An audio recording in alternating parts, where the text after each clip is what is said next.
कुमार देव education में अपने channel में आपका स्वागत करता हूँ।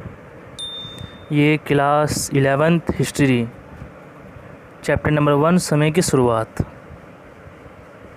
आइए इसकी रूपरेखा पे भी एक बार नज़र डाल लेते हैं।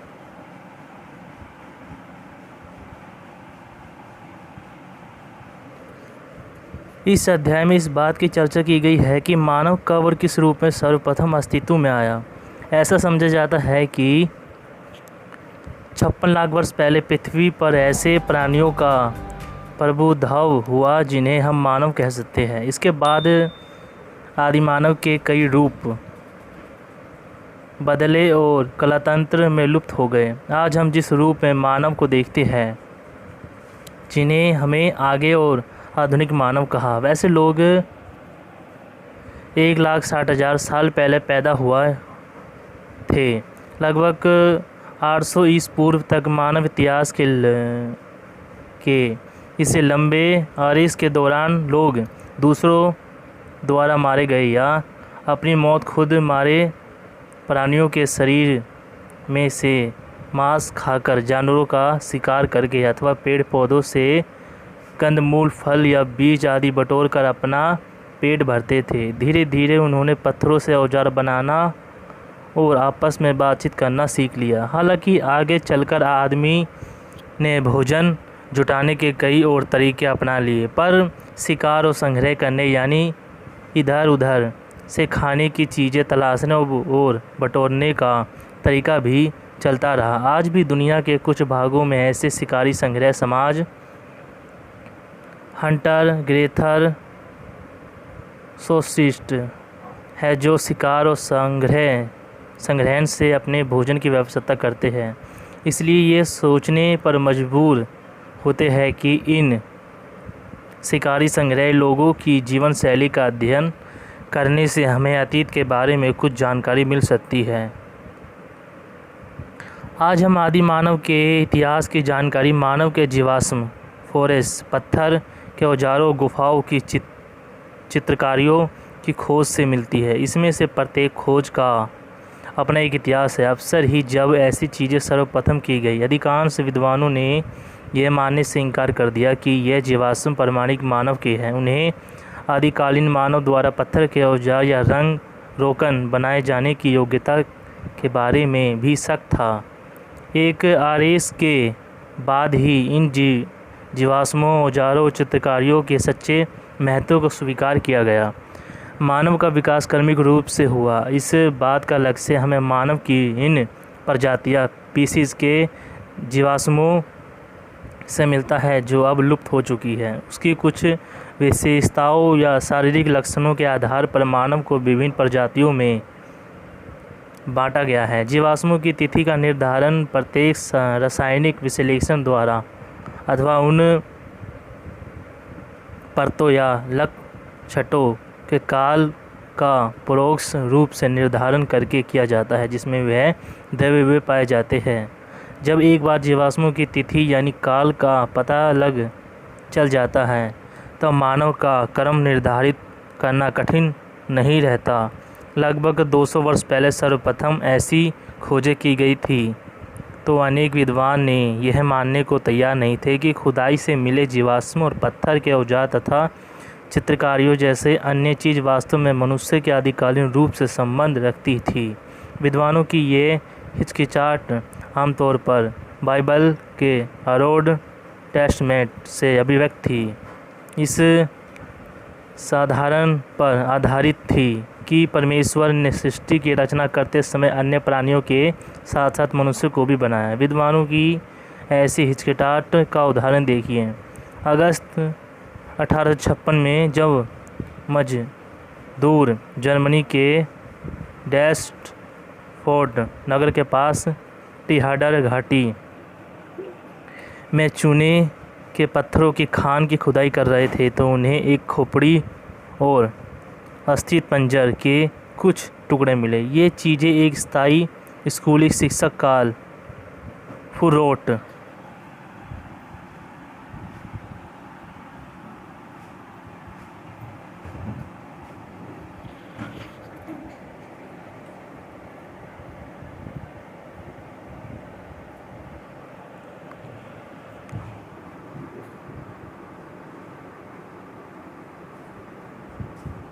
या आप देख लेना इसको, या आप टॉपिक में भी यूज कर सकते हो नोट्स बनाते हुए।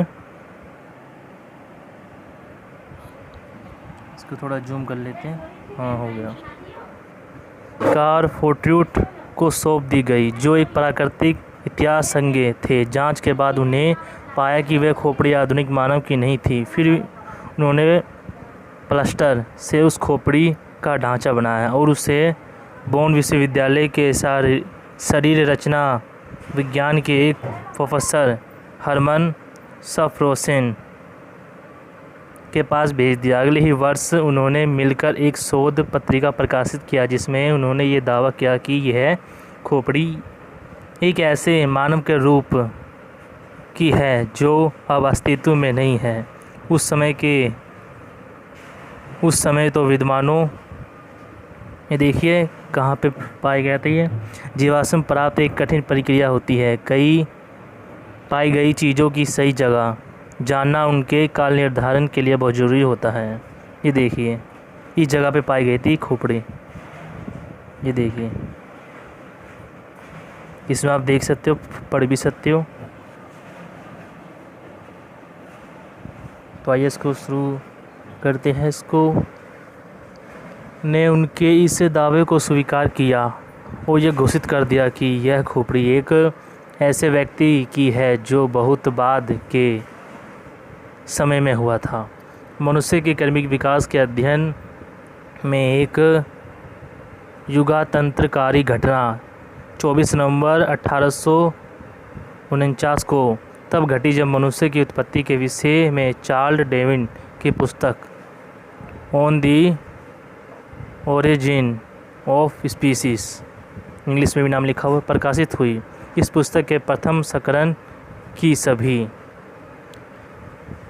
1250 प्रतिक्रिया उसके प्रकाशन के दिन ही हाथों हाथ बिक गई। डार्विन ने इस पुस्तक में दलील दी कि मानव बहुत समय पहले जानवरों के ही कर्मिक रूप से विकसित होकर अपने वर्तमान रूप में आया।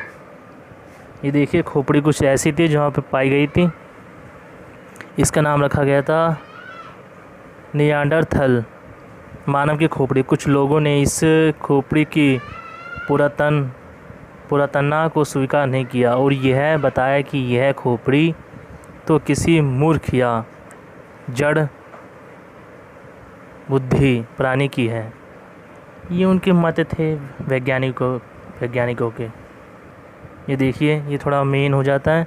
मानव के कर्मिक विकास की कहानी।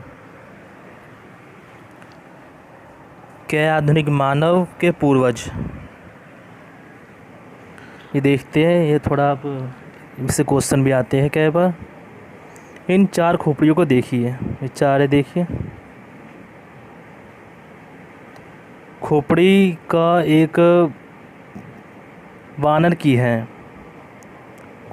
खोपड़ी के ऑस्ट्रोपिलिथिकस नामक प्रजाति की है। खोपड़ी के होमो इरेक्टस सीधे खड़े होकर चलने वाले आदमी की है। खोपड़ी के होमोसोपियस चिंतनशील प्रज्ञ मानव नामक प्रजाति की है। आज के मानव इसी प्रजाति के हैं। इन खोपड़ियों के आप अधिक से अधिक जितनी समानताएं और अंतर देखते हैं उनकी सूची बनाइए। इस हेतु आप सबसे पहले इन खोपड़ियों का मस्तिष्क खोलें, जबड़ों और दांतों को भली भांति देखिए। ये वाली है सबसे लास्ट वाली खोपड़ी जो आज के मानव की बताई जाती है। चित्र में दिखाई गई खोपड़ी की रचना में आप जो भी अंतर पाएंगे उसका कारण वह परिवर्तन है जो मानव के कर्मिक विकास के फलस्वरूप उत्पन्न हुए हैं। मानव के कर्मिक विकास की कहानी बहुत ज़्यादा लंबी है और कुछ जटिल या उलझी हुई भी है। इस संबंध में अनेक अनुत्तरित प्रश्न भी उठे हैं और नए नए प्राप्त तथ्यों और सामग्रियों के अवसर पुरानी समझ तथा जानकारी में परिवर्तन शोधन करने पड़े हैं। आइए कुछ घटनाक्रमों तथा परिवर्तनों और उनके परिणामों पर कुछ अधिक गहराई से चर्चा करें। मानव के विकास के क्रम को लेकर 360 से 240 लाख वर्ष पहले तक खोजा जा सकता है। कभी कभी हमारे लिए इतने लंबे समय के विस्तार की कल्पना करना बहुत कठिन हो जाता है। यदि आप अपनी पुस्तक के एक पृष्ठ को 10,000 वर्ष के बराबर माने तो 10 पृष्ठ 1,00,000 वर्ष के बराबर और 100 पृष्ठ 10 लाख वर्षों के बराबर होंगे। इस प्रकार 360 वर्षों के बारे में सोचने के लिए आपको 3600 पृष्ठों की पुस्तक की कल्पना करनी होगी।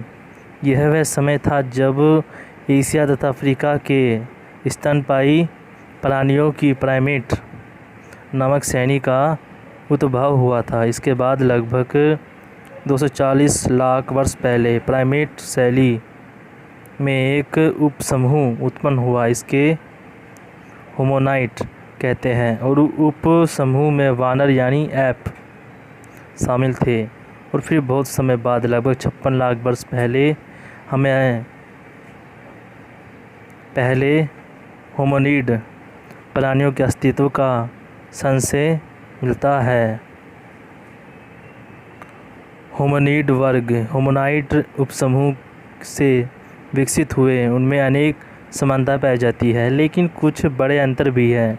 होमोनाइटों का मस्तिष्क होमोनाइडों की तुलना में छोटा होता था। वह चौपाए थे, यानी चारों पैरों के बल चलते थे, लेकिन उनके शरीर का अगला हिस्सा और अगले दोनों के लचकदार होते थे। इनके विपरीत होमोनिड सीधे खड़े होकर पिछले 2 पैरों के बल चलते थे। इनके हाथ विशेष किस्म के होते थे। इनकी सहायता से वह औजार बना सकते थे और उनका इस्तेमाल कर सकते थे। हम अगले अनुभाग में उनके द्वारा बनाए गए औजारों और उनकी विशेषताओं के बारे में अधिक बारीकी से चर्चा करेंगे। 2 प्रकार के साक्ष्य से यह पता चलता है कि होमोनाइडों का उद्भव अफ्रीका में हुआ था। पहला तो यह है कि अफ्रीकी वानरों एप का समूह होमोनाइडों से पता बहुत गहराई से जुड़ा हुआ है। दूसरा, सबसे प्राचीन होमोनिड जीवाश्म जो ऑस्ट्रेलोपिथेकस वंश के हैं, पूर्वी अफ्रीका में पाए गए हैं और उनका समय लगभग 56 लाख वर्ष पहले का माना जाता है। इसके विपरीत अफ्रीका से बाहर पाए गए जीवाश्म 18 लाख वर्ष से अधिक पुराने नहीं हैं। ये देखिए उनके हाथों की संरचना कैसी होती थी, क्या गए, ये देखिए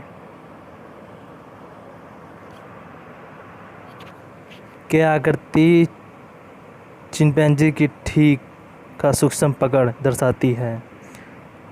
आकृति गए होमोनिड की दुरस्त व सूक्ष्म पकड़ दर्शाती है। और क्या आकृति मनुष्य के हाथ की सशक्त पावर पकड़ दर्शाती है। हाथ की सशक्त पकड़ का विकास लगभग ठीक है सूक्ष्म पकड़ से पहले ही हुआ होगा। चिंपैंजी का ठीक पकड़ की तुलना मनुष्य के हाथ के ठीक व सूक्ष्म पकड़ से कीजिए। उन कर्मों की सूची बनाइए जिन्हें करते समय आप ठीक व पकड़ सूक्ष्म का इस्तेमाल करते हैं। आप किन किन कर्मों को करने के लिए सशक्त पकड़ का उपयोग करते हैं। होमोनाइटेड नामक परिवार के सदस्य होते थे। इस परिवार में सभी रूपों के मानव प्राणी शामिल हैं। होमोनिड समूह की अनेक विशेषताएं हैं, जैसे मस्तिष्क का बड़ा आकार, पैरों के बल, सीधे खड़े होने की क्षमता, दोनों पैरों के बल चलना, हाथ की विशेष क्षमता जिसे वह औजार बना सकता था और उनका इस्तेमाल कर सकता था। होमोनिडों को आगे कई शाखाओं में विभाजित किया जा सकता है। इन शाखाओं को जीन्स कहते हैं। इन शाखाओं में ऑस्ट्रेलोपिथेकस के होमो अधिक महत्वपूर्ण हैं। इन शाखाओं में प्रत्येक की गई प्रजातियां होती हैं। ऑस्ट्रेलोपिथेकस और होमो के बीच कुछ बड़े अंतर उनके मस्तिष्क के आकार, जबड़े और दांतों के संबंध में पाए जाते हैं। ऑस्ट्रेलोपिथेकस के मस्तिष्क का आकार होमो की अपेक्षा बड़ा होता है, जबड़े अधिक भारी होते हैं और दांत भी ज़्यादा बड़े होते हैं। दरअसल इन प्रजातियों को वैज्ञानिकों द्वारा जो नाम दिए गए हैं वह सभी लिथुनी और यूनानी भाषाओं के शब्दों से ही बने हैं। उदाहरण के लिए ऑस्ट्रेलोपिथेक्स नाम लिथुनी भाषा के शब्द ऑस्ट्रेल यानी दक्षिणी यूनानी भाषा के शब्द पिथेक्स यानी वानर से मिलकर बना है। नाम इसलिए दिया गया है क्योंकि मानव के आद्य रूप में उसकी ऐप वानर अवस्था के अनेक लक्षण बराबर रहे, जैसे होमो की तुलना में मस्तिष्क का अपेक्षाकृत छोटा होना, पिछले दांत का बड़ा होना और हाथों की सहजता का सीमित होना, उसमें सीधे खड़े होकर चलने। ये देखिए चित्र भी दे रहा का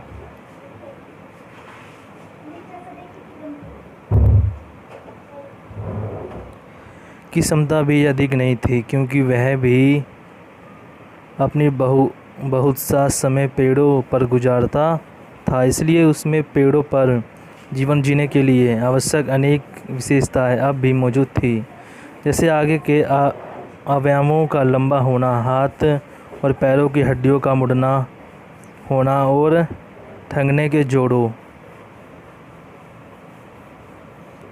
ये देखिए ये बहुत अच्छी इन्फॉर्मेशन है। ये ऑस्ट्रेलोपिथेक्स ओल्ड्रुवाइगोज की खोज, इसकी खोज हुई थी 17 जुलाई 1959। ओल्ड्रुवाइगोज पृष्ठ 14 सर्वप्रथम 20वीं सदी के आरंभिक वर्षों में एक जर्मनी तितली संग्रहण द्वारा खोजा गया था, लेकिन आगे चलकर यह ओल्डुवाई नाम मैरी और लूसी लीकी के साथ गहराई से जुड़ गए हैं।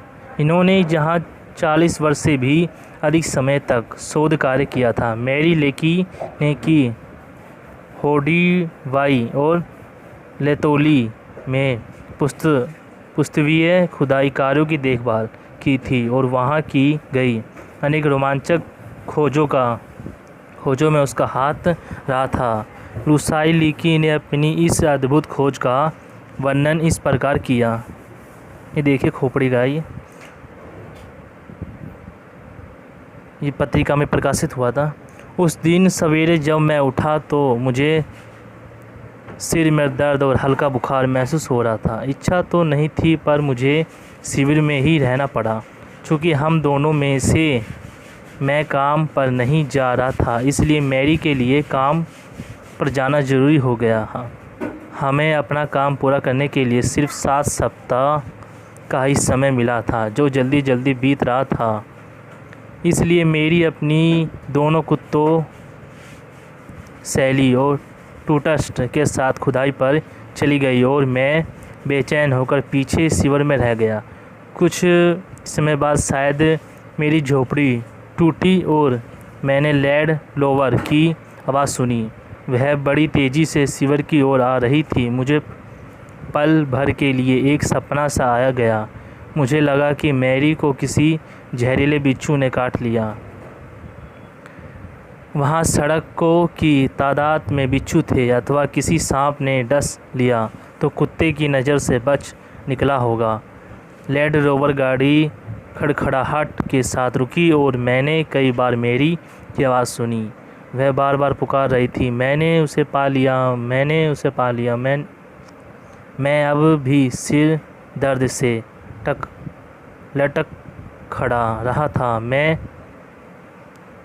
उसका मतलब नहीं समझ पाया। मैंने पूछा, अरे क्या हुआ, क्या पा लिया, क्या चोट खा बैठी? मेरी ने कहा, उसी को, बस उस आदमी को, मेरे आदमी को पा लिया, उसी को, जिसे हम पिछले 30 वर्षों से खोज रहे थे। जल्दी आओ, मुझे उसके दांत मिल गए हैं।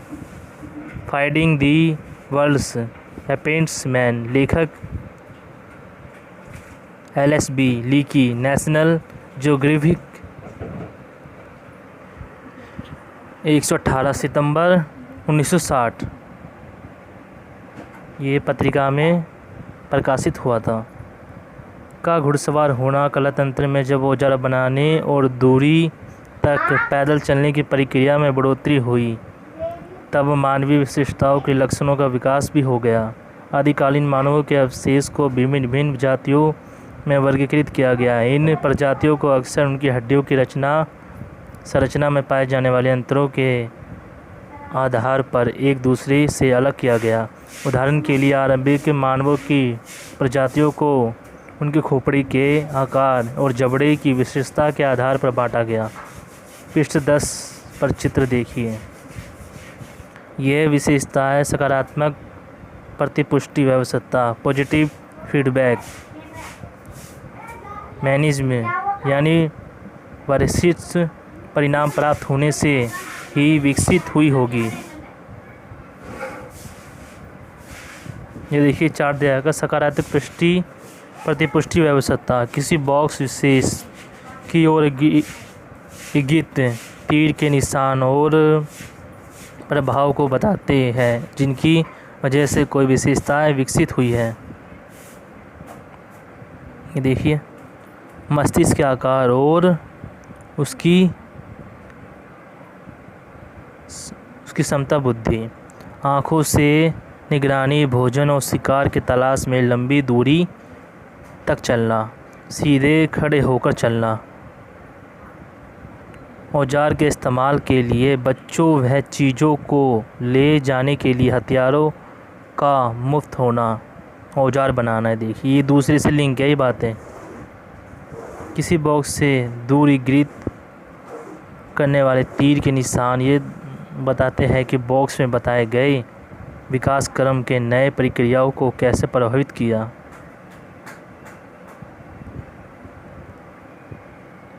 उदाहरण के लिए दो पैर पर खड़े होकर चलने की क्षमता के कारण हाथ बच्चों व चीज़ों को उठाकर ले जाने के लिए मुक्त हो गए और ज्यों-ज्यों हाथों का इस्तेमाल बढ़ता गया त्यों-त्यों दो पैरों पर खड़े होकर चलने की कुशलता भी बढ़ती गई। इससे विभिन्न प्रकार के काम करने के लिए हाथ स्वतंत्र हो जाने का लाभ तो मिला ही, साथ ही चार पैरों की वजह दो पैरों पर चलने से शारीरिक ऊर्जा की खपत भी कम होने लगी।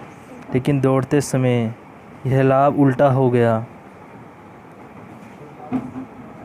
लेतोली तांजिया से मिले होमिनिड के पदचिह्नों के जीवाश्मों देखिए। इस अनुभाग का आवरण पृष्ठ और हकदार इथियोपिया से प्राप्त हड्डियों के जीवाश्मों से पता चलता है कि तत्कालीन मानव दो पैरों पर चलने लगे थे। लगभग 25 वर्ष पहले ध्रुवीय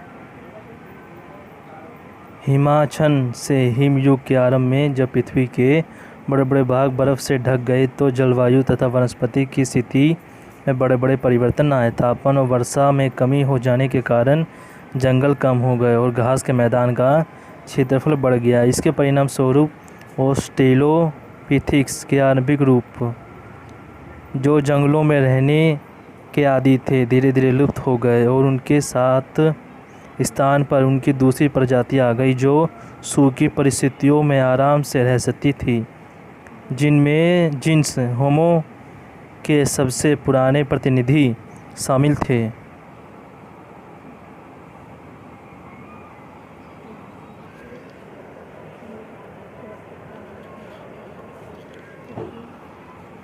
होमो लातिनी भाषा का शब्द है जिसका अर्थ है आदमी। उसमें पुरुष और स्त्री दोनों शामिल हैं। वैज्ञानिकों ने होमो को कई प्रजातियों में बांटा है और इन प्रजातियों को उनकी विशेषताओं के अनुसार अलग अलग नाम दिए हैं। इस प्रकार जीवाश्मों को होमो हैबिलिट्स औजार बनाने वाले, होमो इरेक्टस सीधे खड़े होकर पैरों के बल चलने वाले और होमो सेपियंस प्रिय या चिंतनशील मनुष्य के रूप में वर्गीकृत किया गया। होमो हैबिलिस के जीवाश्म इथियोपिया में होमो और तंजानिया के ओडोवाइगोज से प्राप्त किए गए हैं। होमो इरेक्टस के प्राचीनतम जीवाश्म अफ्रीका और एशिया दोनों द्वीपों में पाए गए हैं। ब्रूकुफिफोरा और पश्चिमी तुकोना कैना, मोड़, चोतो, ओसंगनी, जावा एशिया में पाए गए। जीवाश्म अफ्रीका में पाए गए। जीवाश्मों की तुलना में परवर्ती काल के हैं, इसलिए यह अधिक संभव है कि होमिनिड पूर्वी अफ्रीका से चलकर दक्षिण और उत्तरी अफ्रीका, दक्षिणी तथा पूर्वोत्तर एशिया और शायद यूरोप में भी 10 से 15 लाख वर्ष पहले गए। ये प्रजातियां लगभग 10 लाख वर्ष पहले तक जीवित रही। ये देखिए नाम भी दे रखा है। ये चित्र है, देख सकते हैं, दर अस सुल्तान, मकोरा, भूमध्य सागर, लाल सागर, चाड, सूडान, इथियोपिया, अंटार्कटिक महासागर, कनो का लोकतंत्री गणराज्य, कैना, उगाना, ताजिया, क्यूटोरिया झील, सोमिया, मोजिफिक,